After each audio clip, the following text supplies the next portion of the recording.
के अंतर्गत हमारे साथी आदेश भाई के साथ हम लोगों ने मिलकर एक प्रोजेक्ट तैयार किया है, जिसके बारे में हमारे साथी पाठक जी बता रहे हैं। जैसा कि हम सभी लोग जानते हैं, पृथ्वी बचाना ह्यूमन बीइंग के लिए बहुत ज़रूरी है और जीव जंतुओं के लिए भी बहुत आवश्यक है, जिसके क्रम में हम 2-3 चीज़ों को बहुत ध्यान से देखेंगे।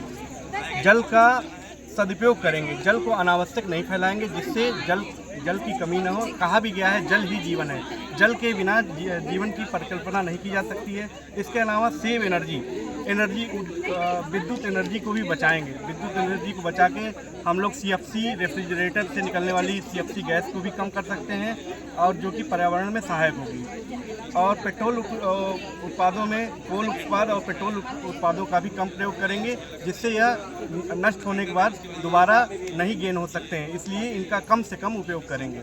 इसके अलावा पर्यावरण मित्र के तहत और पृथ्वी बचाने के लिए हम लोग कैरी बैग, कपड़े का थैला बार बार यूज करेंगे, प्लास्टिक की बोतल का यूज करेंगे, डिब्बे का यूज करेंगे, लकड़ी का सामान का यूज करेंगे, जिससे पर्यावरण में सहायता मिले। इसके अलावा कुछ चीज़ों का हम रिसाइकिल कर सकते हैं, जिससे रिसाइकिल करने पे वस्तुओं को बनाने में कम वेस्ट मटेरियल से नई सामग्री प्रस्तुत हो सकती है, जैसे बुक, पेपर, किताब, इलेक्ट्रॉनिक्स आइटम, डिब्बे, इनका रिसाइकिल करके नया आइटम बनाएंगे।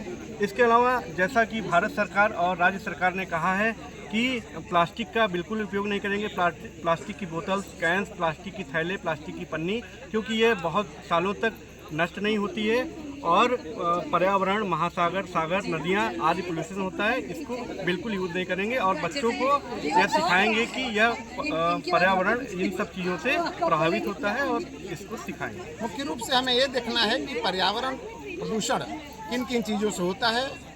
ऐसी चीज़ों से हम बचेंगे, चाहे जल प्रदूषण हो, चाहे वायु प्रदूषण हो, चाहे रेडियो एक्टिव प्रदूषण हो, और हम लोग वो काम करेंगे जिससे पर्यावरण प्रदूषण कम रहे और पूरे समाज में हरियाली हो और हमारा वातावरण, हवा सब अच्छा रहे, ताकि एक स्वस्थ जीवन के लिए जितनी भी आवश्यकताएं हैं हमको मिलती रहें। और इन्हीं सब के लिए हम अपना प्रयास जारी रखेंगे और पूरे पर्यावरण को अच्छे ढंग से बनाने के लिए हम सब साथियों का प्रयास रहेगा। धन्यवाद।